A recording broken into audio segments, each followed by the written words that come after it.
ado, Joe, come on up front. Thank you. Thank you, guys. Thank you. Thanks.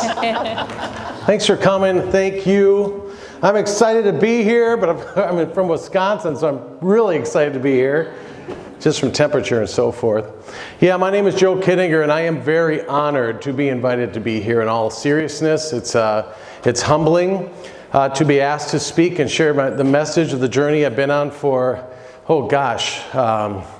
I guess over 20 years. And yes, I was inspired by a guy who mentored me and took an active interest in me, and I will share that story with you. But if I may, just introduce our company, Prophit Company. We started as an advertising company. It was Joe Kiedinger Advertising.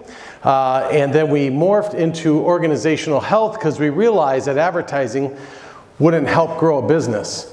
It will only accelerate what was going to happen anyway.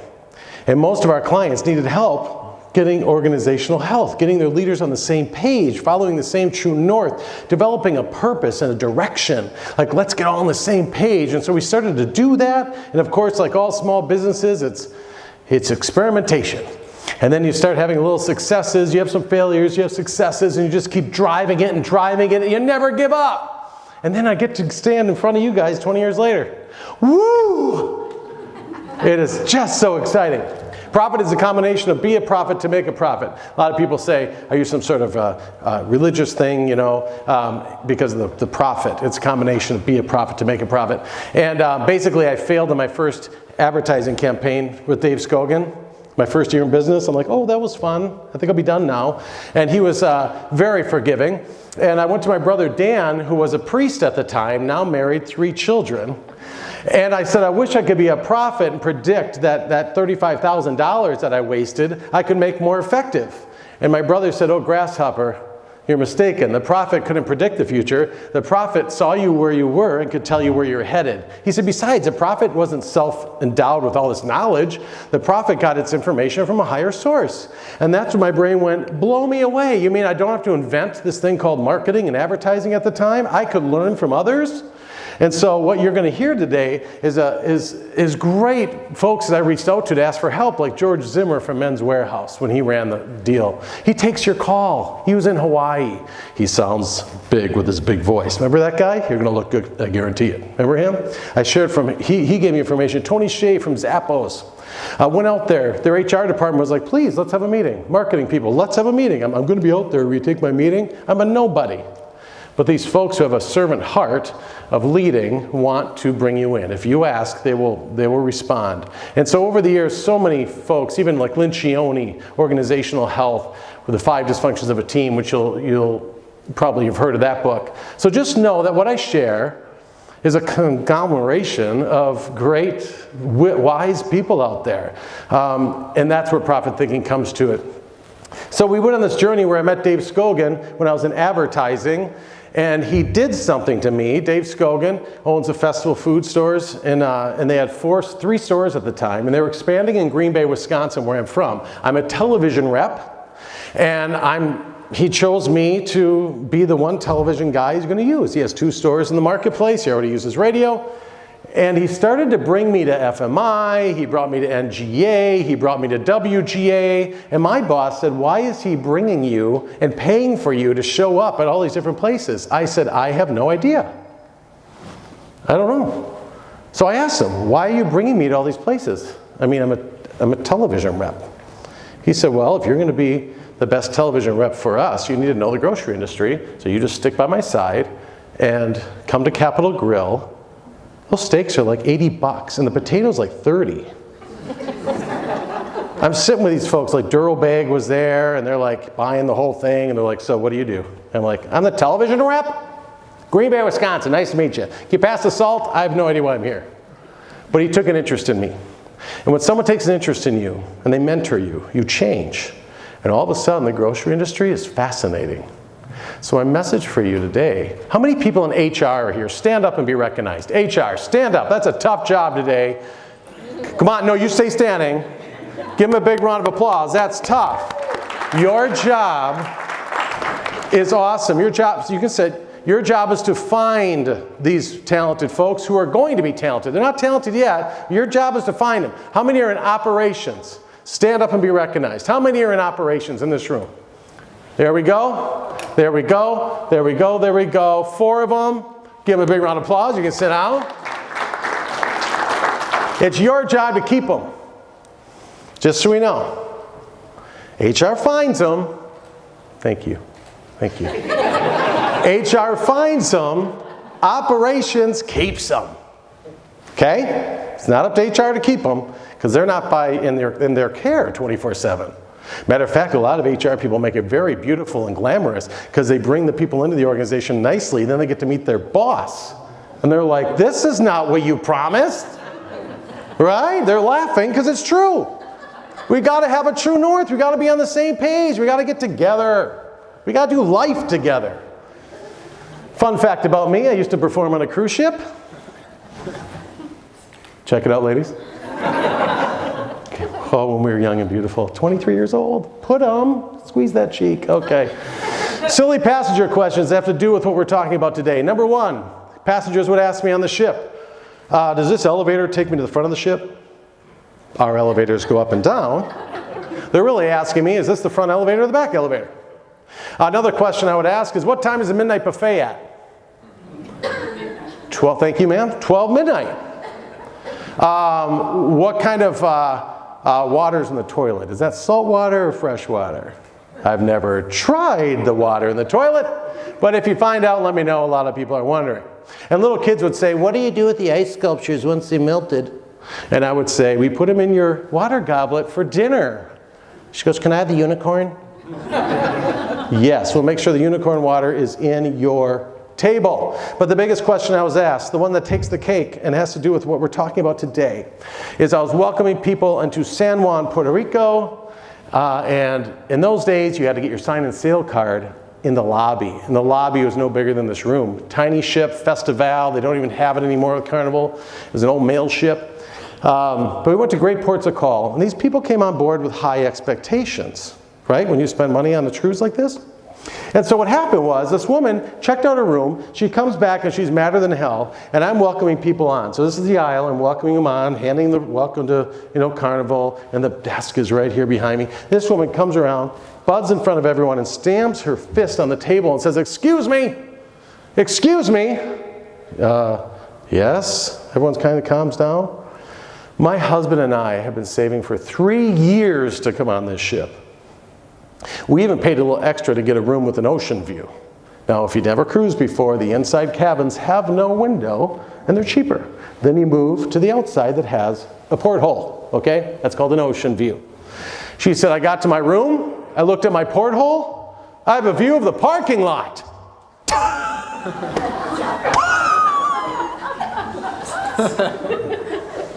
The ship moves, dude, the ship moves. Well, the purser, without missing a beat, said, oh, ma'am, I can help you. He said, in about 4 hours' time, I'd like you to go back to your stateroom and you'll have the most stunning view of the sunset in the Caribbean Sea. Monday morning, approximately 7 a.m., you will have a panoramic view of St. Thomas in all its glory. And she went through the itinerary and she goes, oh, I feel so stupid. And everyone's like, yes, you're kind of stupid right now. What does that have to do with today? You all have a stateroom. You all welcome people in your life. You all have spouses, maybe not spouses, but a partner or people that you love in your life who are in your stateroom. You all have children. You're a child yourself. And you have employees. And they walk into your stateroom. And they look out your porthole. And I ask you, what do they see? Do they see hope and possibilities for the future, like the sun setting in the Caribbean Sea? Or do they see a parking lot? And you just got to be real with yourself. See, we mentor people by choosing them. I choose you, I choose you, I choose you, and the other people understand that you didn't choose them. Right? You're talking about displays, when we do this display. Oh, hey, Sam. Okay, Charlie. Sam's like, well, I'm part of your team. I know but you're weird and I don't get you, so you move on. Because that's what happens. We choose people. Right? Not purposely you're weird and I don't get you. It's just I don't know how to talk to you, so I'm just going to let you go on. Because you, I get. And you have potential, and the message you're sending is you do not. Accidentally, not your fault. After today, it will be. Right? It's okay. I'm not here to beat you up. I'm here to tell you what's real. And so I had to look in my courtroom when it came to my son, Alex. By the way, Nathan is here from our team. He's filming. And Danica, can you stand up? She's right by the door. That's my lovely wife and business partner, Danica. And I met her. Oh my God, the heavens opened up, guys. She came in. I was in a smoky bar in Green Bay, Wisconsin, because back then, that's what it was. And I walked out of the restroom, and she recognized me from something in the past. And she said, "Do you remember me?" And I was like, "No, but let's talk." 4 hours later, it's kindled what is now a true love story. And she had a little boy named Alex. And Alex, this is when we got married. He was in kindergarten, 5. I met him when he was 3. Here he is at 16. Right now he's 23. And Alex, we were like the Jerry Maguire show. The movie, you guys seen Jerry Maguire? It's like women love it, and guys, it's about sports, so it's a perfect movie to watch together. It's awesome. Do you remember the little blonde boy in Jerry Maguire? He was charming, very articulate, and just lovely, right? This guy, that guy, okay? As Alex grew from influences of his father, okay, not me, I'm the stepdad, his biological father. His biological father, great guy, great family, but taught that you're not good enough. It's not good enough. So he said, "Look, Dad, look what I did. It's not good enough. Work harder, work harder." And by the time he was around 8 or 9, this charming outward kid became kind of, self-reflective that must be right, must not be good enough. And I would try to praise him and say, "Good job, Alex, good job." And he'd go, "Oh." And it killed me. I'm like, "Oh, he's so," and I would even say things that hurt him accidentally, like, "You should be more enthusiastic, like me." Ooh, that just wounded him more. Mom would say, "You should go to the school dances." I had fun at the school dances. Ooh, that even wounded him more, not our fault. We didn't know at the time.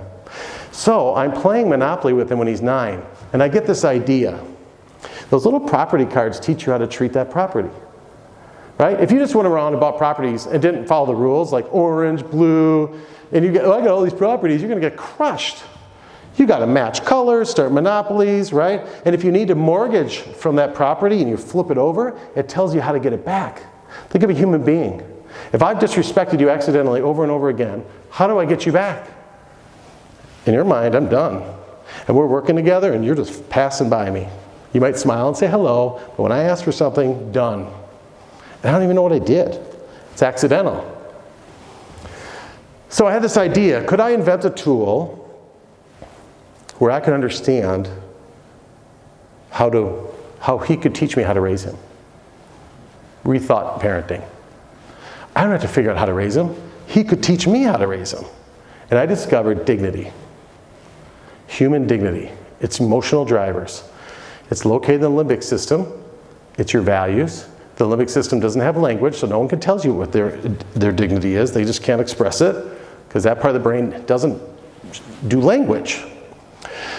And through the years, we created software called Dignify. I'm not here to talk about that today. I'm here to get you started, because you don't start with Dignify. Dignify becomes a tool you use once you realize that dignity has to be a part of your culture. But you start before that, and that's what we're going to talk about today, because I only have 25 minutes. Let's talk about where we've been. The Industrial Revolution. We know this age. This is where we started to build things. Digital revolution. Computers start to come along. That goes into the information age. Big data. We all know this story, right? And then, are you realizing now we're in the connection age? Where I know right now I could pull out my phone and tell you where my daughters are on Life 360. I can tell you how fast they drove. I can tell you anything about my 3 lovely daughters, because we're connected. However, this generation, and my son verified it for me, is the most lonely. The most lonely are the millennials and below the millennials, because they did everything like this, or they're playing video games. I used to play Atari with my buddies sitting right here. They've got people all over on headset. I said, "Alex, is that true? You're the most connected, but you're the most lonely?" He goes, 100% agree with that. Which means we have a huge advantage to help people feel connected. And it takes a process and it takes a system to do that. You can't just say, be nice to people and be and connect. There has to be step 1, step 2. You guys are, those of you process people, that's how you bring culture to the next level. So leadership reimagined. I have a couple of things I want to talk to you today that I think are key to reimagining leadership. The first is accountability. Now this term is often thought of as do it or else. It's a punishment. I have to hold you accountable. I want you to take whatever you think accountability is and move that to responsibility and keep that definition under that word. Here's what you're responsible for. You're responsible to show up when you say you do. You're responsible to use our systems. You're responsible to, whatever you have to do, the management side. I want you to reimagine what accountability means. And think of it this way. It's holding a person in account of their ability. Holding a person in account of their ability. I see it over and over again that many industries, not just grocery, will say when you start, you're going to be a bagger and then a cart runner. That's where you start at 17. Oh, okay. But what if you knew that the dignity drivers for that person was not just to stand there at a bagger line, but to move, like my son? What if you moved quick to action and some dignity, you had data that showed them this person has to keep moving to be successful. I cannot hold them accountable to stand at the end for hours. Some people can. Some people value patience. Some people value low conflict. They value these type of things and they will sit there and love it. Imagine if we could reimagine that and ask deeper questions and try to understand their story so that they can go right into frozen dairy. Right into somewhere else that gets them moving around, stocking shelves with a brotherhood or a sisterhood or whatever you guys got going on. Bakery, you got some artistic talents. Just throw them in the bakery. They like to dig with dough and they like to make things. Like reimagine that. Instead of we have to do this and this and this, imagine thinking of the human as a human and not an object. You don't just insert person into here. You insert the right person into here. Reimagine that. That's what we're challenging folks. I want you to reimagine this word, vulnerability. This is one that, for some HR folks I've met, not for all, is a tough word. Because the old way of thinking was, leave your baggage at the door. How's that working for you? They're bringing it anyway. They're bringing it anyway. They're human. We can't not be human. You're asking me to stop being human. I'm saying embrace each other. Let's be human. Let's do life together. I am struggling by my first home. You're young people. You all bought your first home. Would you take break with this guy and help him out, give him some advice? Let's do life together. Really? You'll help me? Yeah, we're going to help you. Another challenge, reimagining, if you will. I believe leadership is an invasion of someone's personal life. And the only way I can be a great leader is if I invade your life. Because I need to know what's going on up there. I care enough. Because if I don't care, I don't care. I need to know what's going on. Because what's going on up here is affecting what's going on up there. And I will keep it confidential. I need to create safety so you can tell me what's going on up here. Some of your employees come from a pretty shitty home. Can you imagine that? Let's just be real about it. And you're the best place they've got to go to.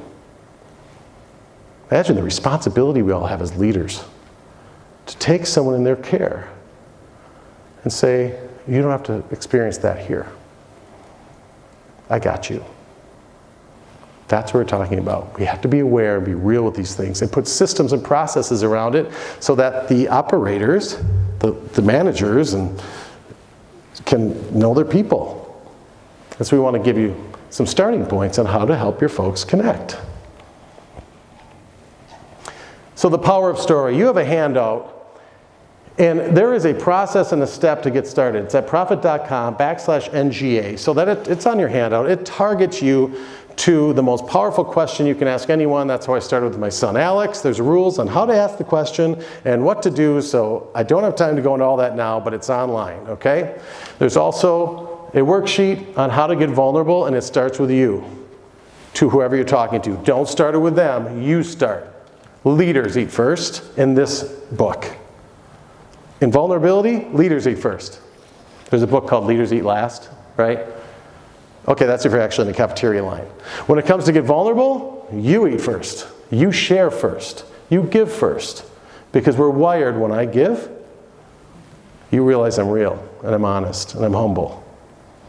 And I don't mean, when we say vulnerability, I don't mean like dive into the water and blah, like freak people out. I mean like Lake Michigan. Like I'm from Wisconsin. You know, you like in the summertime in July, you go to the shore and you kind of put your feet in and you're like, oh, wow, that's cold, right? It's been cold all year. But if you stood there for a while, you'd notice my feet feel just fine. That's where we're going to start with, just getting your feet wet. Then you'd go in knee deep and you'd be like, ooh, it's a little chilly, but it's not shocking. And then you might go just below your waist, and that's where you typically stop. Yep, oh, there's some fools frolicking and they feel comfortable with all that stuff. But for the most part, only your immediate family and closest people can get that deep. You don't even get that deep with anyone. That's called oversharing. I could tell you that I've had some struggles growing up and maybe a little bit of abuse. I don't have to get into the details of it. But I just want you to know I've had that. I personally haven't had that, but people have that. It's okay to go there. People love you. They get real. Here's what I believe. I believe everyone is starving for dignity and respect. People want to feel accepted. Your story matters. Their story matters. I was going to share with you a story of Dustin. I'm going to let him tell the story. Once a month, we have a all-company meeting where people share their story. And I saw the slide deck of his, and I knew his story because of the journey he and I had been through. And I said, can I videotape it, Dustin? Because you're going there. And he gave me permission. So, enjoy.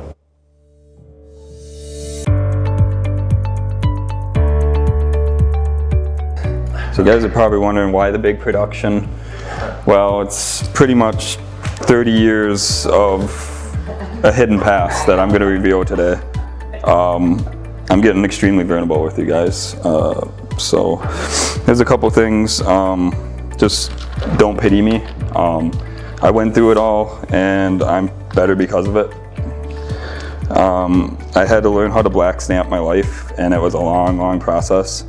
And it ended finally when I came here. If you were to say 4 years ago that I'd be sharing my story with my company, I'd say there's no way. I grew up in Shawnee, Wisconsin. Population at the time in 1990 was about 7,500 people. I mean, why would anyone want to hear my story anyway? I had relationship issues, anger issues, and I just felt like my whole world was falling apart. That was my daycare. It's a bar.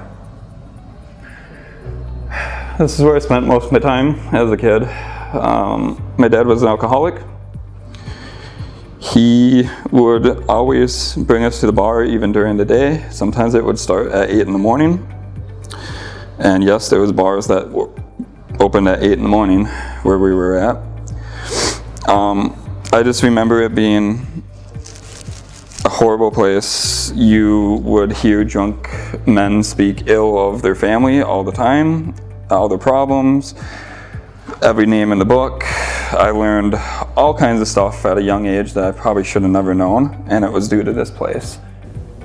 I now realize our stories matter, that I matter.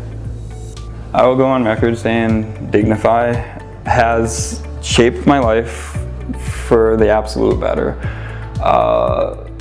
So there's a winter picture in there because in winter, I want to say it was like maybe a year in, sound about right?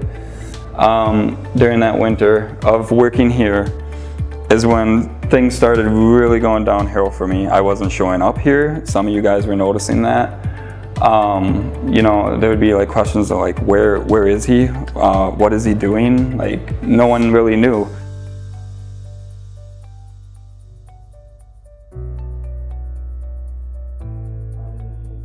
Finally, you know, Joe noticed there was something going on, pulled me out of work, and we went over to Carvana, and we had probably a 3 or 4 hour talk where I spilled pretty much of everything I told you guys here today about my past, about who I am as a person. I have this huge rage issue, this anger issue. Road rage was very bad. It got to a terrible point of where I was trying to run people off the road. And it was all due to just keeping all the stress inside and not sharing it. For 30 years I kept it in. I haven't told a soul. Joe was the first one to know. Now you guys do. Now I'm married with my girlfriend. We have a beautiful 6-year-old daughter, and I own my own home. Leaders need to realize there's a lot of people just like me who are never listened to or taken seriously. And when someone like Joe takes the time to get to know me, that means something.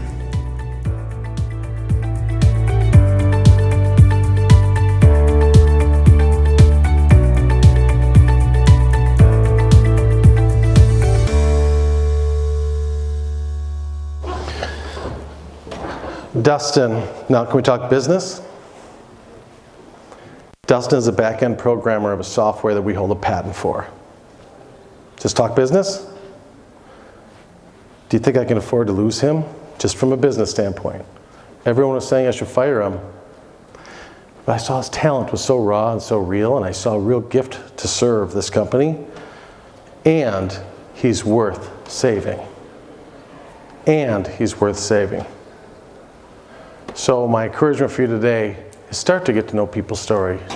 Share yours first. Use the form on our website. Get started.